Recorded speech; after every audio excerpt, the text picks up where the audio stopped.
সম্পদশালী এরা দুঃখী বেশি, এদের দুঃখ বেশি, টেনশন বেশি।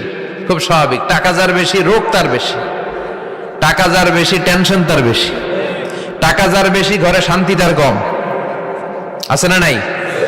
ঘরের ভেতরে অশান্তি, ছেলে কথা শোনে না, ছেলে টানে গাঞ্জা, মেয়ে করে পরকিয়া। আছে না নাই?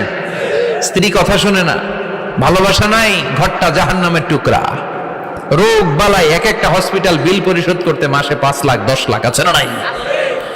কিছু খেতে পারে না, ডাক্তার একেবারে ডায়েট মেনু বেঁধে দিয়েছে। ডায়েট, ভেরি ডায়েট মেনু, এটা এটা এটা এটা কিছুই খাবেন না, শুধু গরু খাবেন না, খাসি খাবেন না, চিংড়ি খাবেন না, খালি ঘাস খাবেন। ইচ্ছে মতো ঘাস খাবেন, মানে ঘাস জাতীয় যত আইটেম আছে সব খাবেন, শাক খাবেন, সবজি খাবেন, সালাদ খাবেন। গরু, চিংড়ি, মুরগি, গোশত, ইলিশ কিছু খেতে পারে না। তাহলে রোগ বেশি, খাওয়ার মজা নাই, ঘরে